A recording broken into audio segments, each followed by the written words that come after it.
Olá, está no ar mais um Ver TV, um programa para quem gosta de televisão. Nós discutimos aqui toda semana o papel da TV na sociedade brasileira e você é sempre o nosso convidado. Hoje o programa é especial, apresentando alguns dos melhores momentos dos debates em torno da qualidade da TV e da regulação da radiodifusão brasileira apresentados aqui no Ver TV. Vamos começar pelo programa sobre qualidade e regulação. Vamos ver. Nos anos 2000, a programação televisiva, principalmente das emissoras abertas privadas, exibia um conteúdo de qualidade duvidosa. Era o auge dos reality shows de confinamento, das brigas reais ou simuladas nos testes de fidelidade e de DNA, dos programas policialescos e da falta de limites nos humorísticos.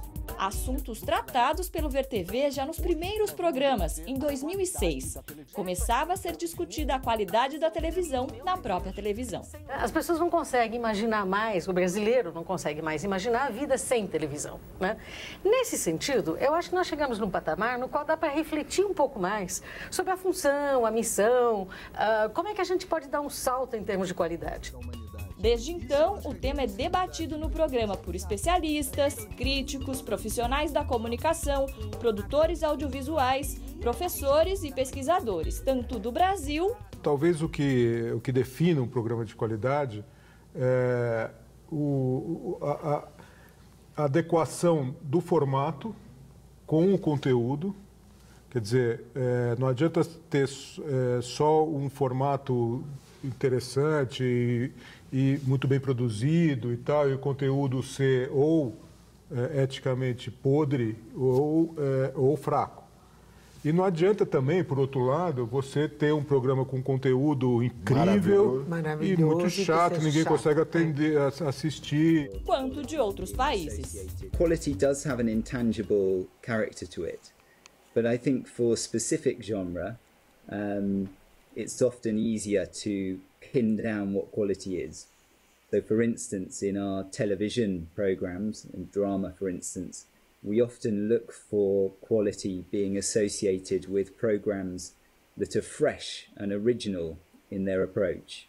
Whereas for news, we might look more for news which is trustworthy and accurate. Para atingir o padrão televisivo de qualidade de países como a Inglaterra, ainda há um longo caminho a ser percorrido. Uma das formas de melhorar a programação televisiva brasileira seria a regulação dos meios de comunicação.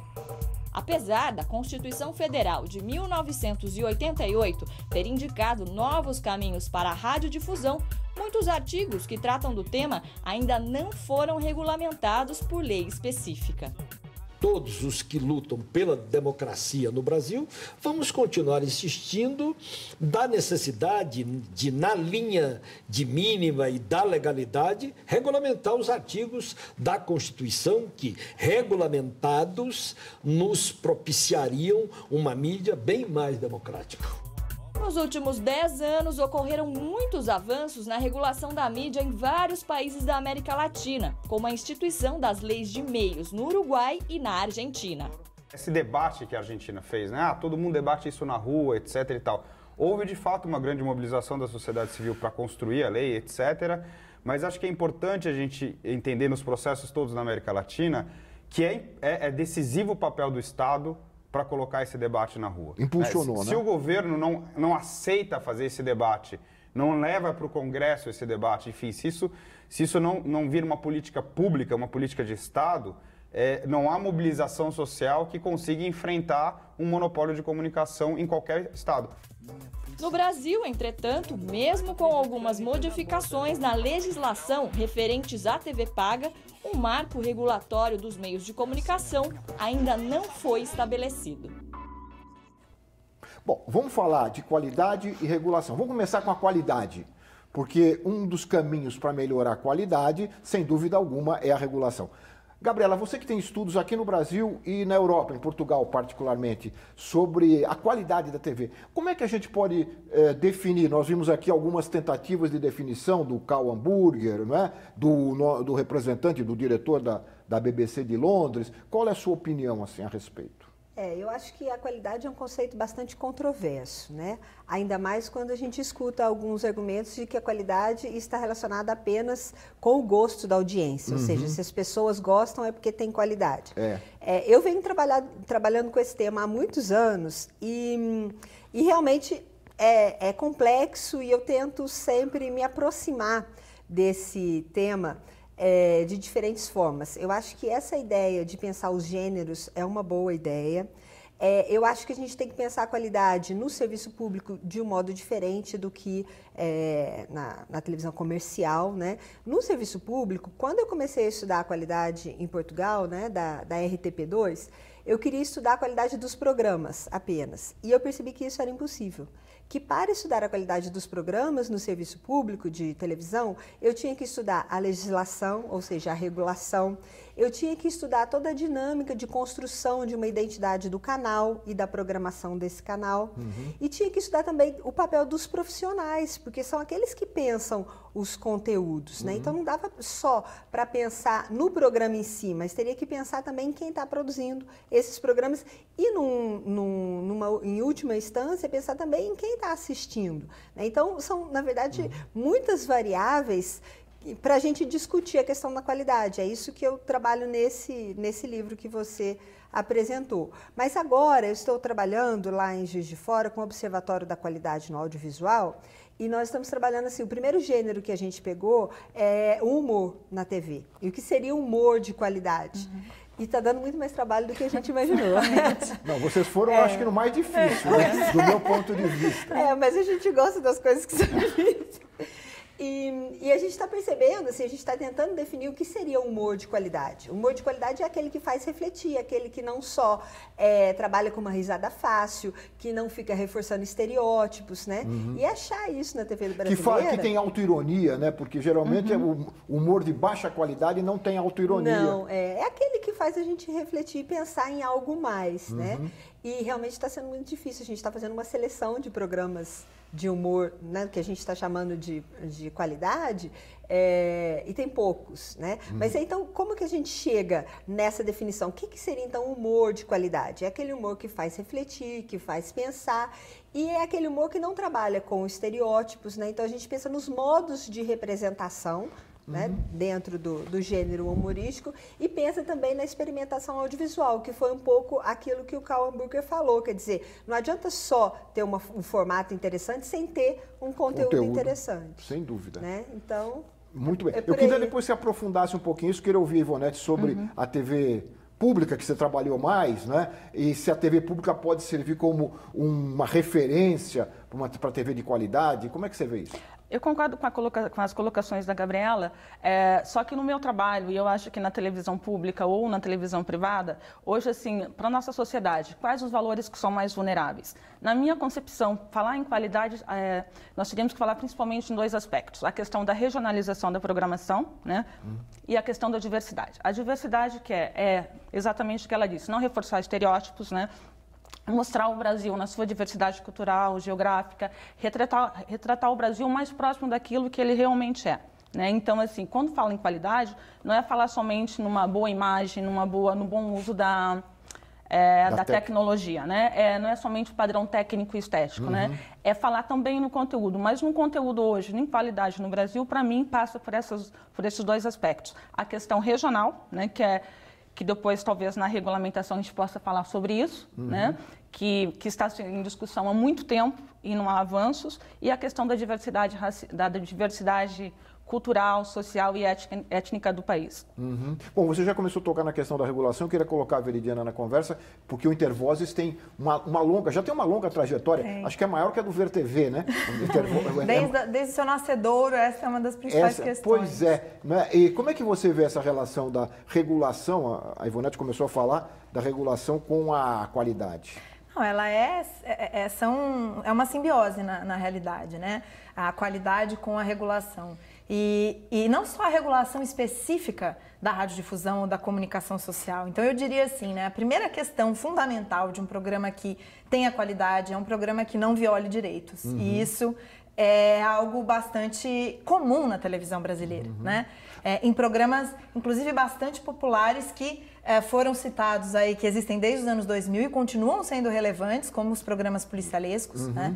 Que violam direitos diariamente, reforçam estereótipos diariamente, contribuem para a criminalização da juventude negra na periferia, contribuem para um debate enviesado com relação à redução da maioridade penal, por exemplo, né? Então, essa é uma questão. Outra questão, que aí está mais ligada à regulação da comunicação mesmo, são programas que tenham em vista o papel que é o papel da radiodifusão no Brasil, porque embora exista, claro, uma televisão pública e uma televisão comercial, todos eles são concessões públicas que devem cumprir regras tanto da regulação infraconstitucional quanto da Constituição Federal, que, embora não regulamentada, deixa muito claro que entre os princípios da produção e da programação dessas emissoras é a prioridade, a priorização de programações educativas, informativas, culturais, e a gente vê muito pouco disso na televisão. A gente mencionou no VT de abertura, agora você falou, há uma série de dispositivos da Constituição que não foram regulamentados por lei, né, e por isso não são aplicados. Mas há algumas que não têm necessidade, como essa que você acabou de citar. Não, é a própria regulação infraconstitucional já, que é de 1962, né, que é o Código Brasileiro de Telecomunicações, que, claro, foi sendo alterado ao longo do tempo, mas nunca houve uma alteração desse marco, como aconteceu com as telecomunicações, fala que a prioridade na programação tem que ser educativa, justamente por ter essa característica de serviço público, né? Mas, infelizmente, as emissoras tratam a sua programação e os seus programas muito mais como um produto que precisa ter, enfim, que precisa vender produtos no intervalo comercial e ter uma audiência não necessariamente trabalhada nos aspectos educativos e culturais. Então, infelizmente, a gente tem esse ponto. E só um comentário importante é que quando a gente fala de regulação, a gente tem que falar de regulação de conteúdo também, que é isso que a gente está falando aqui. Claro. Porque existe, né, um preconceito, como se a regulação dos meios de comunicação não pudesse tratar do conteúdo. Mesmo quando se falou agora em regulação na última campanha eleitoral, era a regulação apenas econômica, né? Mas quando se fala de uma porcentagem mínima de conteúdo jornalístico, quando se fala de classificação indicativa, quando se fala de diversidade regional na programação, tudo isso é regulação de conteúdo. E é absolutamente necessária. Claro. E há vários países, que a gente mencionou também no VT de abertura, há vários países que têm uma legislação já e que não proíbem nada, mas estabelecem regras. Se não cumprir, aí pode ser penalizado. Quer dizer, não há nenhuma censura, não é? Não há não se fala de regulação como um impedimento a priori de alguma coisa para ir ou não para o ar. A liberdade de expressão, a proteção à liberdade de expressão, ela não impede a responsabilização em relação ao que a pessoa expressa. A liberdade de expressão é você poder se expressar, mas, por óbvio, também ter que lidar com as responsabilidades daquilo que você expressa, se isso ofender direito, se isso ofender alguém, enfim. Então, é dessa forma. A regulação, ela traz parâmetros, né, que devem ser observados caso não haja. E não são parâmetros de censura, são parâmetros de respeito a direitos humanos, são parâmetros de garantia de pluralidade e diversidade num debate relevante para a sociedade, né? Porque liberdade de expressão e acesso à informação caminham juntos, e se não há diversidade, não há de fato acesso à informação e formação da opinião livre do cidadão. Então, outras regulações tratam isso de uma maneira muito melhor do que a nossa. Nós vamos continuar falando sobre regulação ao longo do programa, mas eu queria voltar à qualidade, Gabriela. Você tem dá para uma breve síntese do trabalho em Portugal em relação à TV pública portuguesa, ao Canal 2? Quer dizer, como é que esse cara... Você falou que é um conjunto, você trabalhou um conjunto, né, de variáveis que acabam gerando uma programação. O que você destacaria como qualidade dessa programação? Em termos, assim, a regulação é realmente muito importante, porque a gente, e até uma das minhas principais curiosidades, né, no início da minha pesquisa foi ver que a regulação estava lá. A legislação estava dizendo da qualidade da programação, da qualidade dos programas, da diversidade, desse acesso mais democrático à informação. Estava tudo escrito na lei. E aí, então, o meu interesse era, mas será que o canal faz isso? Isso. Né? E foi muito às vezes, interessante. Na prática, a teoria é outra. Pois é. O meu interesse era ver qual era o discurso e qual era a prática, né? E realmente foi muito interessante perceber que durante um período específico de concessão, que chamou até concessão especial de televisão, eu pude perceber que sim, que havia qualidade tanto na programação quanto nos programas em específico.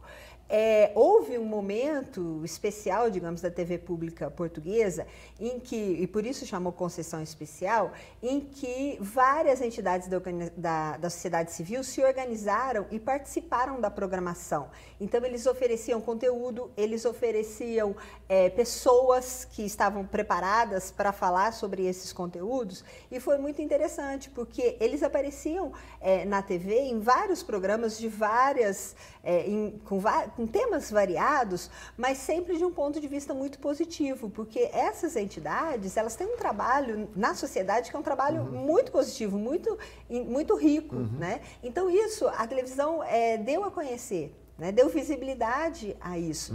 Mas claro que por problemas políticos, né? Foi só durante um determinado momento. Mas é uma experiência interessante. Mas foi uma experiência muito interessante. No seu livro? Tá bom. É isso que eu trabalho no livro. Muito bem. Nós vamos fazer agora um breve intervalo e voltamos em seguida com o Ver TV Especial, que fala sobre a qualidade e a regulação da radiodifusão brasileira. Nós voltamos já.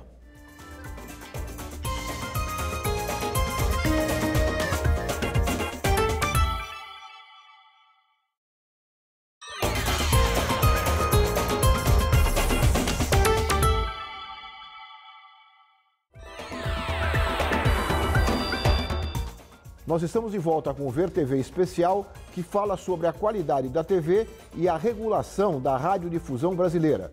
Neste bloco, vamos rever o programa sobre as televisões da Amazônia. Vamos ver. A Amazônia Legal ocupa 56% do território nacional. Engloba 9 estados: Amazonas, Pará, Amapá, Acre, Rondônia, Roraima, Tocantins, Mato Grosso e cerca de 79% do Maranhão. Nessa região, uma lei de 1978 permite que as retransmissoras de televisão produzam até 3 horas e meia de programação local, ao contrário das retransmissoras do resto do país, que apenas captam a programação das geradoras e a retransmitem. Para colocar uma retransmissora no ar, basta uma portaria assinada pelo ministro das Comunicações, algo bem mais fácil de se obter do que uma concessão para operar uma geradora de TV convencional. Para isso, é necessária a autorização do Congresso, a chancela da Presidência da República e a renovação da outorga a cada 15 anos. Diante dessa facilidade legal, as retransmissoras proliferaram na Amazônia. São 1.737 mini-emissoras autorizadas a produzir conteúdo, 3 vezes mais do que o total de emissoras geradoras de programação na TV aberta em todo o país. As retransmissoras de TV na Amazônia atraem o interesse de políticos, igrejas e empresários. 16% delas estão ligadas a igrejas e 21% estão nas mãos de políticos.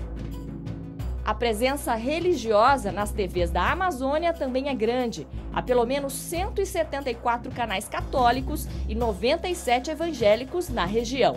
Vai ser uma festa nosso programa hoje, na verdade um culto. Você e eu, em qualquer lugar do Brasil, nas grandes cidades, no interior, nos lagos, nas ruas, nas palafitas, você é importante. E por isso, Deus mandou a Rede Boas Novas e nos mandou fazer o Voz da Assembleia de Deus, tá bom?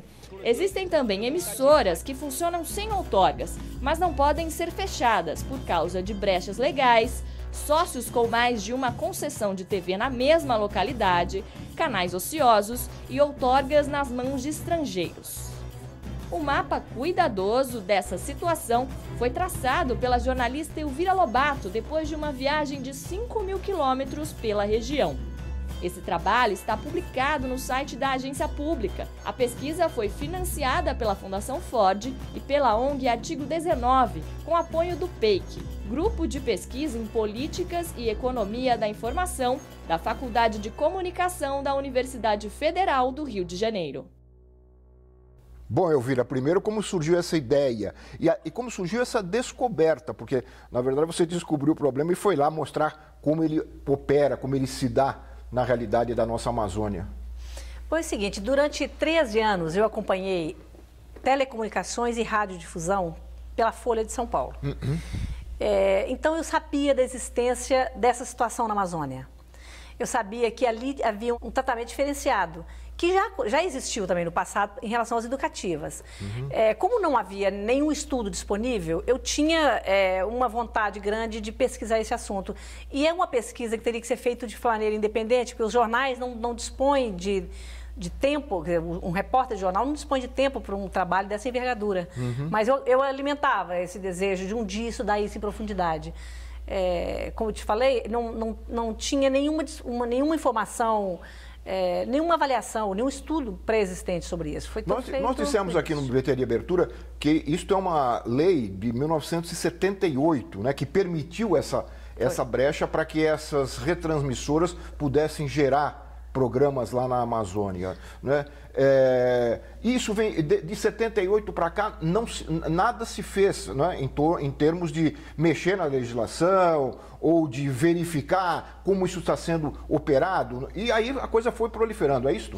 Em 78 foi um decreto do presidente da República permitindo que dentro das fronteiras de desenvolvimento da Amazônia as retransmissoras pudessem gerar conteúdo, mas foi apenas isso, ele não regulamentou. Só no governo Sarney, na verdade foi uma portaria do Antônio Carlos Magalhães, é que ele veio dizer o que era aquela região, que região poderia ter esse tratamento diferenciado. Só a partir daí que realmente se deslanchou, que ficou definido que poderia ter 3 horas, até 3 horas, que na verdade são 15% do horário total, com conteúdo local, seja de conteúdo de informação, seja de publicidade. E então, então, foi autorizado em 78, mas só foi regulamentado e efetivamente implantado a partir de 89. E eu acho que isso, eu disse no Bilheteria de Abertura, despertou mais tarde, talvez, né, o interesse de políticos, de religiosos para operar essas retransmissoras que não passam, né, pelos crivos porque passam as outorgas de concessões de rádio e TV. Primeiro em razão do desenvolvimento acelerado da Amazônia.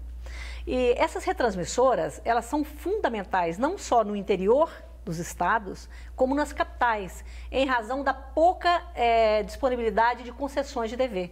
Vou citar um exemplo, Palmas, que é uma cidade criada, acho que foi em 88 a Constituição, na Constituição de 88. Só tem 2 canais de geração de televisão.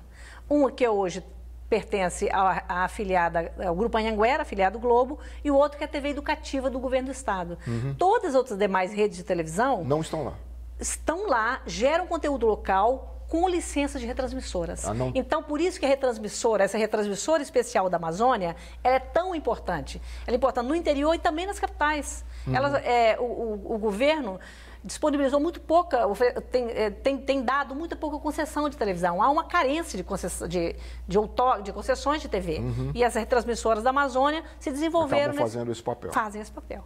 André, e do ponto de vista legal, né? Parece que não há nenhum... Legalmente elas operam dentro da lei, né? Aparentemente, né? O Brasil não é para amadores, como já dizia o Tom Jobim, né?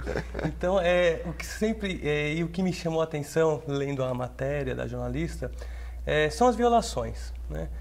E quanto mais você estuda o Brasil, mais você vai descobrindo algum tipo de violação, alguma peculiaridade nas violações. Sendo que muitas vezes essas violações estão inseridas numa estrutura maior de também violação. É o caso, eu acho que das retransmissoras, não? Porque existem elementos comuns nas características colocadas na matéria e que são elementos do sistema de comunicação como um todo do Brasil, né? O que a gente pode ver aí? Falta de regulamentação, né? Monopólios regionais de cidades, a gente vê troca de favores políticos, ou seja, ao que parece, embora tenha peculiaridades, né, em razão geográfica, populacional, social daquela localidade do Brasil, há um espelho, no final das contas, né, reflete todo o sistema de violação das comunicações sociais no Brasil. Renata, há uma luta antiga dos movimentos pela democratização da comunicação, de fazer com que a Constituição Federal seja aplicada no que diz respeito à regionalização da programação de rádio e TV. Está na Constituição, só que isso não foi regulamentado, embora exista uma lei no Congresso, um projeto de lei no Congresso desde 92 que tramita e nunca é aprovado. Esta forma, isso é uma forma de regionalização. No trabalho da Elvira dá para perceber claramente a importância das TVs locais e regionais, ou seja, a importância do cidadão se ver na televisão ou ver a sua cidade, né, o seu estado, até a sua vizinhança na TV. É essa regionalização que vocês lutam, pelas qual vocês lutam? Não exatamente, né, Lalo? Porque, primeiro, queria parabenizar o trabalho da professora Elvira, a jornalista Elvira, acho que é, assim, importantíssimo. Sem dúvida que ele reafirma a importância do conteúdo regional, mas é preciso relativizar isso, porque tem cultos religiosos sendo transmitidos como conteúdo regional. Você tem programas que favorecem políticos regionais sendo produzidos como conteúdo regional. Então, o nosso debate em torno da produção regional independente é para que a gente construa programas para que a sociedade se veja na televisão de maneira plural e com diversidade, né? E o que ocorre nessa região, com raras exceções, não é isso, né? Então, eu penso que, por mais que uma parte dessas retransmissoras estejam atuando dentro da lei, né? Porque uma parte não está, mas uma parte está, ela opera, e a informação de que o decreto é de 78, mas a portaria que regulamenta é de 88 e 89, só mostra como isso foi construído para fazer moeda de troca política em torno de favores do governo federal para os estados, porque essas retransmissoras foram concedidas a grupos econômicos que tinham forte interesse na região, então, às vezes em troca de apoio para aprovar este ou aquele projeto, né? Porque o que nós vimos pela radiografia feita é um número enorme de concessões na mão de políticos, né? E de igrejas que passaram a ter um poder político também muito importante, ou de empresas, até estrangeiras, como no caso da Vale, da Michelin, que provavelmente também receberam isso em troca de algum interesse. Agora, é curioso, Renata, eu queria ouvir Elvira, lendo o teu trabalho, aliás, está muito bem editado, né? Está colocado na internet, uma edição muito didática.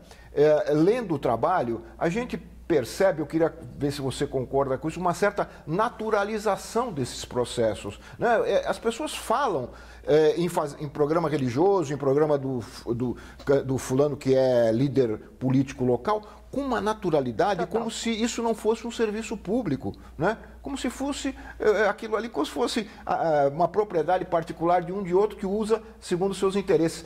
Eu queria que você... Eu acho que há histórias saborosas, né, na sua reportagem, na sua pesquisa. Eu acho que essa naturalidade com que eles falam, de que a TV... Eu vou citar um exemplo. Codó é uma cidade que tem 7... Codó não, Bacabal. Tem 7 retransmissoras locais de televisão. Em Bacabal, uma cidade... Bacabal é Maranhão. Maranhão. Tem uma cidade que acho que de 63 mil habitantes, 7 retransmissoras de televisão. E aí você tem, cada uma é ligada a um político, o prefeito de lá, quando eu estive, ele não tinha televisão. E ele me diz o seguinte... Aqui é o seguinte, se eu quiser que fale bem de mim, eu tenho que pagar. Então, ele comprava um horário na televisão para ter um programa de um assessor dele que ia apresentar e fazer só o que lhe conviesse. Mas as pessoas falam com naturalidade, assim, olha, essa televisão é do político tal, ele não vai entrevistar o prefeito que é seu opositor. Por sua vez, às vezes a prefeitura, encontrei casos de prefeitura que tem um canal de uma retransmissora de televisão, mas o prefeito, como ele só fala na televisão dele, ele não dá entrevista do outro que tem interesse divergente. Os jornalistas que ali trabalham também falam com naturalidade dessa situação. Isso é espantoso. Aí você pergunta, mas como é que pode ser assim? Eu entendo que a primeira coisa é o fato de que o governo não está presente ali em nada. A fiscalização não vai nunca. Então, eles vão adaptando a sua situação graças à sua criatividade, assim, vou botar entre aspas. Quer ver um exemplo? A legislação diz que essas retransmissoras podem gerar até 15%, até 3 horas por dia, mas não pode ser ao vivo. não pode transmitir ao vivo. A legislação diz isso? Diz isso. Não pode ser ao vivo. Então, o que eles fazem? Eles adotam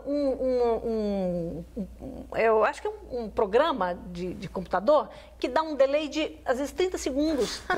Então, essa é ótima. Então, é o seguinte, o que acontece? Ele arrumou uma maneira, o famoso... Jeitinho. Um jeito, dá um jeitinho. É o jeitinho. São situações incríveis, inacreditáveis. Cumpre a lei, né? Ele cumpre a lei, é 30 segundos de diferença. Tá gravado, não é ao vivo. Diz que tem casos das cidades maiores que às vezes é 1 segundo de diferença, é imperceptível. Mas essa naturalização que você disse, né, Laurindo, é a naturalização das violações do Brasil, né? Como nós, a sociedade enxerga natural. Uma criança pedir bala no semáforo, imagino que também tudo se naturaliza. Ainda nas comunicações sociais, essa histórica ausência do Estado brasileiro, é natural que as pessoas pensem que se trata de um serviço privado. E essa naturalização não diz respeito apenas às retransmissoras. É bom dizer que lá as concessões também são propriedades de políticos e isso é visto com a maior naturalidade. A difusora do Lobão, a outra do Sarney e fica tudo tranquilo. As pessoas não sabem que é um serviço público. E é um discurso jurídico por trás, né? Liberdade de expressão. Para mim, a maior surpresa foi a quantidade dessas transmissoras. Porque realmente, você imaginar que você chega numa cidade de 60 mil habitantes e vai encontrar sete TVs com estúdio, com programas locais, é uma surpresa muito grande. Não há mercado publicitário que sustente isso. Elas vivem com um orçamento ínfimo.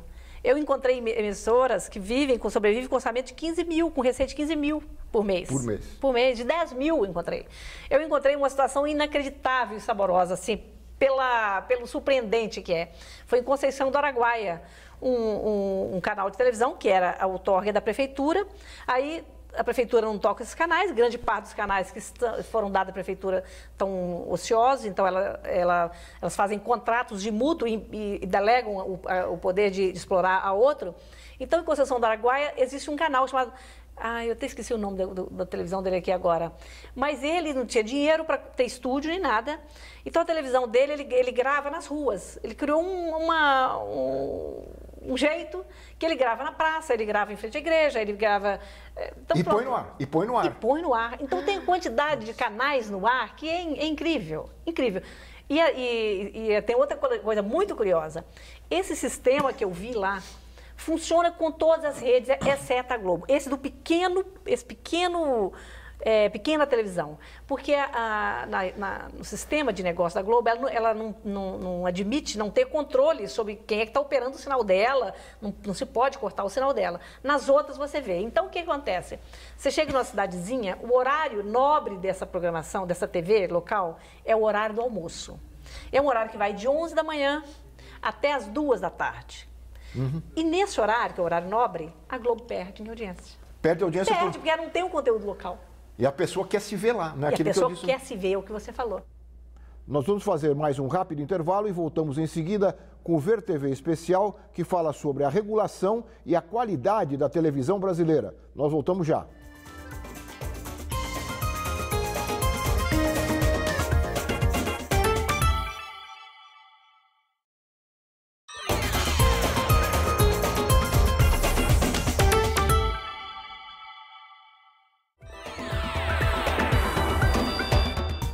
Nós estamos de volta com o Ver TV especial que discute a qualidade da TV e a regulação da radiodifusão brasileira.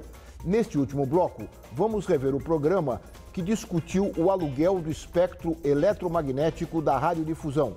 Vamos ver. O aluguel de espaços na televisão para igrejas é uma prática comum na televisão brasileira, mesmo sendo considerada ilegal pelo Ministério Público. Horários nobres de redes nacionais vêm sendo há muito tempo ocupados por esse tipo de programa. Agora, a prática de vender espaços na TV chegou aos programas infantis. O SBT e a TV Cultura de São Paulo não pagam mais pelos programas infantis produzidos no exterior. Ao contrário, elas recebem por eles. Empresas como Disney, Mattel e Viacom estão pagando as emissoras para que elas exibam seus desenhos animados. É uma forma de colocá-los na TV aberta e, com isso, fazer propaganda de bonecos e cadernos para as crianças. Segundo o jornal Folha de São Paulo, o SBT tem um contrato com a Disney para exibir 2 horas diárias do Mundo Disney. E a cultura recebeu em um dos contratos cerca de R$1.200.000 da Mattel para exibir 3 desenhos animados da produtora estadunidense. É bom lembrar que o espectro eletromagnético, espaço por onde circulam as ondas de rádio e de televisão, é uma concessão pública. Ele pertence à sociedade, cabendo ao espaço ocupá-lo diretamente ou conceder o seu uso a empresas privadas. Hoje, são elas que ocupam quase todo o espectro e devem seguir algumas regras, como a que limita a venda de espaço publicitário a no máximo 25% do tempo da programação. As normas para o uso das concessões públicas estão na Constituição Federal e nas leis que regem a radiodifusão. As concessões são outorgadas para a prestação de um serviço público por um determinado período, 10 anos para o rádio e 15 anos para a televisão. Durante esse tempo, a propriedade das frequências não é transferida para as empresas e continua nas mãos do Estado. No caso do arrendamento de canais ou do aluguel de espaços, quando há outras empresas, partidos políticos ou grupos religiosos, as emissoras estão, na verdade, negociando algo que não é delas. Fábio Conder Comparato, um dos mais importantes juristas brasileiros, é contrário à prática de subconcessão ou arrendamento do serviço público de radiodifusão. Na visão dele, alugar esses horários é uma prática ofensiva à ordem jurídica, pois a concessão pública não é um bem patrimonial que pode ser negociado. É uma lei de 1995 que exige que toda a concessão de serviço público seja feita mediante licitação.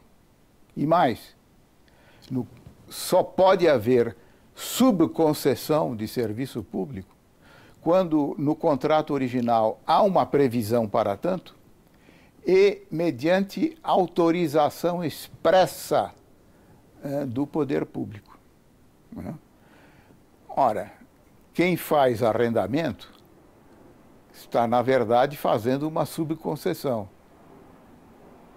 Fazendo uma subconcessão sem autorização do Estado e simplesmente para ganhar dinheiro. Então já existe lei sobre isso especificamente. Apesar disso, proliferam programas religiosos e exclusivamente comerciais.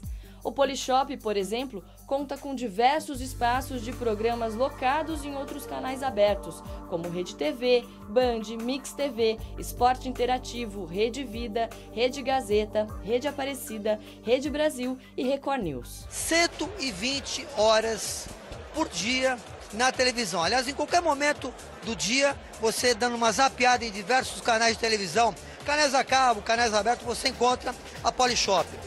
A Igreja Universal do Reino de Deus é a que possui maior fatia do mercado paralelo ligado às concessões no Brasil. Além de ser proprietária da Rede Record de televisão, aluga 22 horas diárias da grade da TV CNT e do Canal 21. Também compra espaço na programação da TV Bandeirantes e da Rede TV. Bom, pelo jeito, há um termo sociológico, você me ajuda, Rose, que é o termo anomia. A gente vê esse emaranhado de leis e percebe que não há lei nenhuma dada ao se constatar, né, essa exploração comercial de bens públicos por vários caminhos. Até o Otávio Mesquita aqui se vangloria, né, de estar infringindo a lei, dizendo que o Polishop está em todos os canais, como se isso fosse normal e as pessoas recebem isso naturalmente. Eu vou pedir licença para as duas senhoras aqui presentes para começar com o André, porque nós vamos ter um embasamento um pouco jurídico, para entender um pouco por que nós chegamos a essa situação. André, é muito difícil em 2 minutos? É bastante complicado. Mais de... Três. Existe uma histórico descumprimento da lei no setor de rádio e televisão no Brasil, infelizmente. A rádio e TV no Brasil são serviços públicos. São considerados pela Constituição Federal como serviços públicos, que devem ser ou desenvolvidos pelo Estado, porque o Estado é o titular desse serviço, ou, eventualmente, delegados aos particulares através de concessão e permissão, mas sempre através de licitação. A Constituição fala claramente, quando houver concessão de serviço público para particulares tem que haver licitação, artigo 175 da Constituição. E os particulares, ao desenvolverem esse serviço público que é otorgado, deveriam fazer no interesse que é ditado pela Constituição, no interesse que está previsto no artigo 221 da Constituição, que é finalidade, preferência para finalidade educativa, cultural, artística, informativa. Isso seria fundamental. E obedecendo todas as demais regras previstas na legislação. Uma legislação que é antiga. Todo mundo sabe que a legislação que regula a rádio e televisão no Brasil é lá do ano de 1962. Então, bastante desatualizada. Deveria ser atualizada. Nunca foi. É um problema sério. E esse problema sério, digamos assim, é agravado pelo fato do Ministério das Comunicações nunca ter feito nenhum tipo de controle, nenhum tipo de fiscalização na utilização desse serviço público pelas emissoras privadas. E daí, em função disso, as emissoras se veem no direito de praticar esse tipo de poderia-se dizer até de aberração, né? De se arrendar os espaços para igrejas, para televendas, esse tipo de coisa. Arrendar um espaço que não é delas, né? Exatamente, o espaço não é dela. Ela é simplesmente uma concessionária de um serviço público. O serviço é do Estado. O Estado é o titular desse serviço. Ele concede ao privado, ao agente privado, por licitação, a exploração, o exercício dessa atividade. E a emissora privada se vê no direito de vender, o que é gravíssimo, né? Vender uma coisa que não é dela. Pois é, e a gente tem acompanhado, cada vez mais é maior o número de espaços locados, né, na televisão, principalmente para igrejas. Eu queria colocar na Cláudia na conversa, os dados mais recentes mostram um crescimento real. Não é só uma impressão, não. São dados concretos, né, Ana? São dados concretos. Tem um levantamento que é feito pela Ancine, que é sobre o mercado da programação da TV aberta no Brasil e que mostra ali um aumento, né, gradual, ano a ano, né, dos programas religiosos na TV aberta. Então, por exemplo, em 2012, era um percentual de mais ou menos 13,6% o tempo de programação destinado, né, ao gênero religioso. Em 2015, que é um dado que a Ancine lançou nesse informe agora em julho desse ano, esse percentual já passou de 21%. Então, é quase 10% aí em menos de 4 anos, né, de aumento do número de programas, né, de gênero religioso na TV aberta. E a tendência é crescer. A tendência parece ser essa, né? Nós fizemos um levantamento no Intervoz em 2014 sobre as TVs que vendem, né, tanto para a religião quanto para esses supermercados eletrônicos que a gente chama, né, que é Polishop, né, entre outros. E a gente viu que tem algumas emissoras, como o próprio Canal 21, que é citado aqui no início da reportagem, vende 92% da sua programação, né? São mais de 150 horas semanais vendidas, né, e infringindo aí o artigo 124 do Código Brasileiro de Telecomunicações de 62, que diz que apenas 25% da programação pode ser vendida aí a terceiros. Quase 100%, né? É quase 100%. Inclusive, nós temos uma ação, né, que é junto aí com o FINDAC, que é o Fórum Interinstitucional do Direito à Comunicação, que é um grupo dentro do Ministério Público de São Paulo, questionando, né, essas emissoras por ultrapassarem aí os 25% de venda da programação. Agora, o Poder Judiciário parece difícil de ser sensibilizado por essas ações, são tantas já. Há coisas que estão tramitando há 10 anos no Judiciário, aquela ação que foi movida contra a Record em relação aos programas que criminalizavam cultos de afrodescendentes. Isso continua rolando na Justiça e não se resolve, né? Tem a morosidade, né, clássica da nossa justiça, mas eu acho que cada vez mais nós temos procuradores federais aí engajados, né, em fazer a lei valer. Né, porque, como disse ali no início da reportagem, existem leis e o Comparato, né, o professor Comparato, ele traz esse elemento que eu acho que é bastante interessante. Quer dizer, não precisa de uma outra lei, né? Não precisa de uma outra lei, embora nós acreditamos que um marco regulatório né, além de alterar o código, que já tem mais de 50 anos, poderia servir também como um aglutinador, porque as nossas legislações que tratam da radiodifusão, elas acabam sendo um pouco fatiadas em outras leis. Então, um marco regulatório possibilitaria a gente ter isso concentrado numa única legislação. Mas já existem leis, a gente já tem normativas que poderiam impedir, por exemplo, esse fatiamento e essa venda da programação para igrejas e para esses supermercados eletrônicos que acontece hoje no Brasil. Queria colocar também a Rose na conversa e o que isso representa para o cidadão, para o telespectador, para a sociedade brasileira? Eu acho que assim, né, os colegas que me antecederam colocaram alguns pontos super importantes de como que nós chegamos a esse estado, né, da situação de você ter um canal que é inteiro fatiado pela programação, quer dizer, não é uma coisa que só nós três que estamos aqui sabemos, é mais público do que a televisão não existe. E a morosidade, que eu acho que é a morosidade do poder público em fiscalizar, como disse o colega, mas eu acho que também é mexer com interesses políticos. Nós sabemos que uma concessão de uma emissora de rádio ou uma emissora de TV, ela mobiliza um poder político muito grande. E eu acho que não é à toa que nós, na última eleição, nós tivemos um aumento muito grande da bancada evangélica.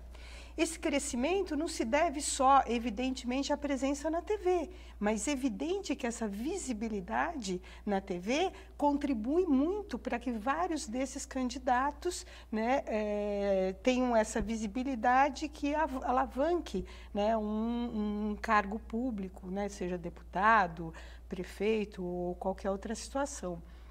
O que me parece que é, né, um efeito direto é que uma composição de bancadas evangélicas traz pautas, né, para o Congresso, por exemplo, com um caráter mais conservador. Então, se nós formos discutir, por exemplo, a questão do aborto, ela não deve ser discutida do ponto de vista moral, ela deve ser discutida do ponto de vista de saúde pública. E aí, quando você tem uma composição cujos valores religiosos são contrários a isso, o que prevalece é o elemento moral, e aí nós deixamos de enfrentar uma questão gravíssima no país, que são centenas e milhares de mulheres que fazem abortos clandestinos e morrem ou ficam com sequelas. Então, percebem, quer dizer, se a gente começou com um ponto de discussão, que é, né, a questão de como se burla uma legislação que regulamenta a concessão, e vamos começar a ver efeitos na sociedade, no dia a dia, no cotidiano das pessoas. Isso é muito grave, considerando que os meios de comunicação, eles ocupam um lugar privilegiado, né, na sociabilidade das pessoas, na questão política, social, cultural. Então, quando a gente vê uma reportagem dessa, um canal infantil, que na verdade exibe uma programação que não é uma programação infantil, é uma programação de venda de bonecos, isso é gravíssimo, pela nossa legislação, pelo ECA, isso não é permitido. E em outros países, nós temos legislações que impedem, inclusive, a veiculação de produtos para a criança no intervalo da programação infantil. Nunca conseguimos aprovar isso aqui no Brasil, mas em alguns países, ou seja, né, quer dizer, a gente vai, desde a tenra infância, buscando formar consumidores e não cidadãos. Isso é gravíssimo e eu acho que deve ser enfrentado adequadamente. Este foi mais um Ver TV especial que apresentou alguns dos debates sobre a qualidade da TV e a regulação da radiodifusão brasileira. Muito obrigado a você que nos acompanhou. Lembrando que todos podem entrar em contato conosco pelo Twitter, pelo Facebook ou pelo nosso endereço eletrônico, que é o vertv@ebc.com.br. E você também pode assistir ao Ver TV e a íntegra das entrevistas apresentadas aqui no programa de hoje no nosso site na internet. Até a semana que vem com mais um Ver TV, um programa para quem gosta de televisão. Até lá!